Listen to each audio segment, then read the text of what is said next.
దీపదానపు నోము కథ. ఒక అత్తకు ఇద్దరు కోడలు కలరు. పెద్ద కోడలి మీద చిన్న కోడలకు కోపం ఉండేది. చిన్న కోడలు అసూయతో అన్ని పనులు తోడికోడలతో సమానముగా చేయుచుండెను. కానీ ఆమె నిద్రపోచున్నప్పుడు దీపమారిపోయేది మరియు ఆమె పూజ సమయములందు దీపారాధన చేసినచో ఆరిపోయిచుండేది. ఇది చూచి ఆ అత్త ఆమెను తిట్టుచుండేది. ఆ బాధ పడలేక ఆమె ఒకనాడు ఏడ్చుచూ నిద్రపోయెను. ఆ నిద్రలో పార్వతీదేవి వృద్ధురాలి వలె ఆమెకు కనిపించి దుఃఖము పోవుటకుగాను దీపదానపు నోము నోచుకోవలెనని చెప్పెను. ఆ తర్వాత ఆమె ఆ నోము నోచుకొని సాటివారితో గౌరవముగా నుండెను.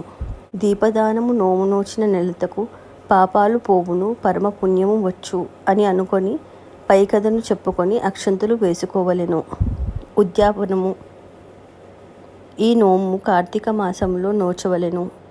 33 వెండి ప్రమిదలలో కమలపు ఒత్తులు వేసి వెలిగించి ఆ జ్యోతులు వెలుగుచుండగానే బ్రాహ్మణులకు దక్షిణ తాంబూలాలతో సత్కారము చేయవలెను. 13 పోచలు కలిగిన ఒత్తును 8 తునకలు కింద తుంచి ఆ తునకలను కలిపి ఒక వృత్తి కింద చేయవలెను. దీనిని కమలవత్తి అందురు.